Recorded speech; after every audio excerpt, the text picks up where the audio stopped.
ओकार, औकार आणि अंकारयुक्त शब्द.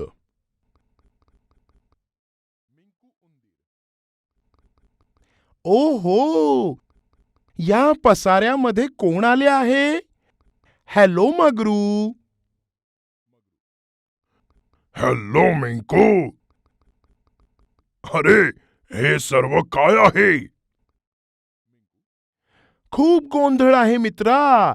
या सर्व वस्तू या 3 डूडल्समध्ये ठेवायच्या आहेत. पण त्या ठेवताना ओकार, औकार आणि अंकार याप्रमाणे ठेवायच्यात. काय म्हणालास?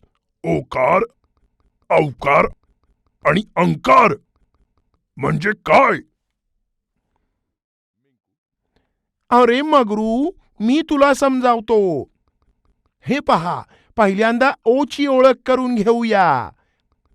ओ पासून ओठ, ओ पासून ओला. आता हा ओकार ज्या शब्दात लपला आहे ते शब्द पाहूया.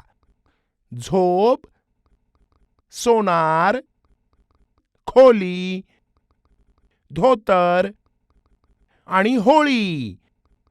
झच्या पुढे एक उभी रेघ दिली आणि तिच्या डोक्यावर एक तिरकी रेघ दिली की झो होतो.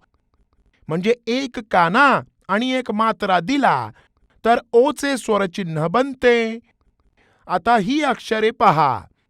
पो, फो, दो, हो, रो, शो, मो, ठो आणि डो.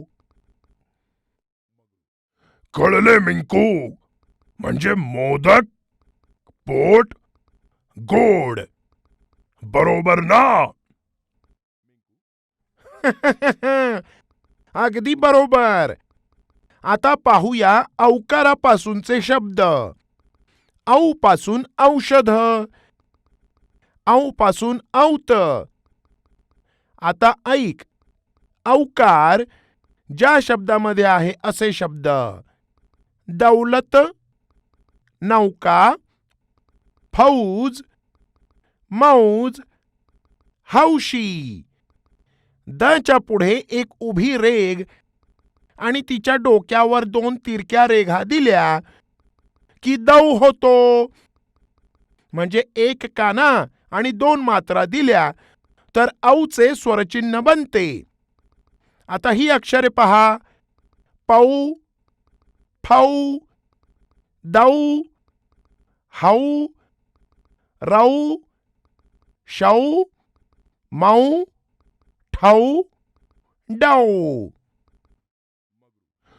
अच्छा, म्हणजे मिंकू, अंकारापासूनचे शब्द आहेत अंगठी, अंग पासून अंधार, अंग पासून अंश आणि अंग ज्या शब्दामध्ये आहेत असे शब्द आहेत थंड, दंड, संत, शंका, मंदिर. थच्या डोक्यावर एक टिंब दिले की होतो थंग. या टिंबाला अनुस्वार म्हणतात. अगदी बरोबर. चल मला मदत कर या डूडल्स मध्ये वस्तू ठेवण्याकरिता. मी तयार आहे मिंकू. ओहो, हा हंस, शंख आणि मोरपंख तर सुंदर आहे. हा अंकाराच्या डूडल्स मध्ये ठेवूया. ही टोपली, दोरी आणि होडी पकड आणि ओकाराच्या डूडल्स मध्ये ठेव. हे कौल, चौकोन आणि चौघडा मी या औकाराच्या डूडल्स मध्ये ठेवतो. मगरू, आपले 3ही डूडल्स तयार आहेत. चल आता आपण बाहेर जाऊया आणि या वस्तू ज्यांना हव्या आहेत त्यांना देऊया.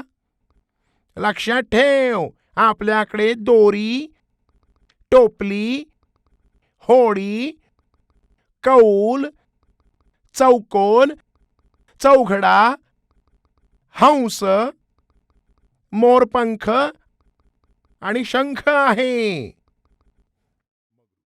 हो